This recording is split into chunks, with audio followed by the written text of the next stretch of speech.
Hello, a warm welcome to the most authoritative sporting channel here on social media. Today's episode is quite interesting as Joseph Parker, a man who has been wanting all the smoke, has taken to Talk Sports, speaking to Ade Ale Dubois and Adam Smith, is to call out the IBF heavyweight champion of the world, Daniel Dubois. Daniel Dubois is expected to return to the ring on the 22nd of February, and no opponent has been confirmed yet, and hence Joseph Parker, wanting that opportunity, is speaking out and is justifying his reasons why he deserves that fight. And I think that among the current heavyweights right now, he is the most deserving of an opportunity to face Daniel Dubois. If you look at Aji Kabayel fought Frank Sanchez and he fought Magmudov. Magmudov is not a top operator, but Sanchez is. If you look at Martin Bakoli, who has put on or who has shown recent good performance against Anderson, Anderson was a prospect.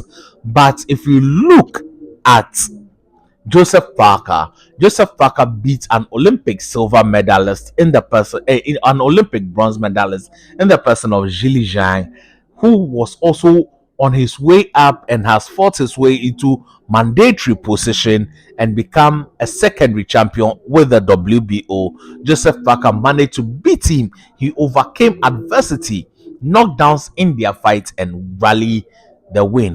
Then Deontay the Bronze Bomber Wilder, who is a former world champion, he managed to beat him via unanimous decision in Saudi Arabia. So these are good victories on the CV and the consistency of Joseph Parker. These are two phenomenal wins, and I think that with these two wins, he deserves a world title shot. And if he and Daniel Dubois are working with the same promotional company, Queensberry, I think that it is fair for Joseph Parker to have a world title opportunity against Daniel Dubois. Wait, maybe since it's a voluntary defense, Daniel Dubois would have a stipulated rematch in the contract. So that is what I think. I think that Joseph Parker made categorical statement that Daniel Dubois and his team are still scouting around looking for opponents, and he is ready to face them.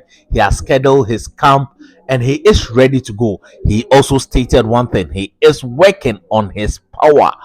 And this particular interview with Garrett A. Davis and Adi, I think that Joseph Parker is looking more like a more refined fighter, though he hasn't won the world championship against since his loss to Anthony A.J. Joshua.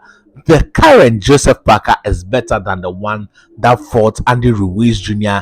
and secured the WBO world title. So I think that Joseph Parker is pushing things in the right direction.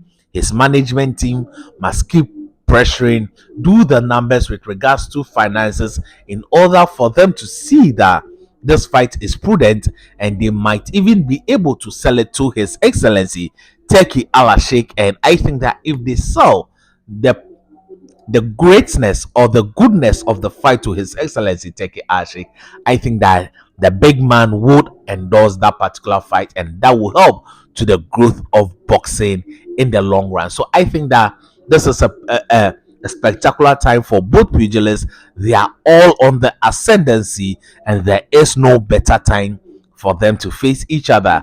Parker is 32 years. Daniel Dubois is about 26, 27 years thereabout. They are both in their physical prime, and this is the right time for the fight to happen.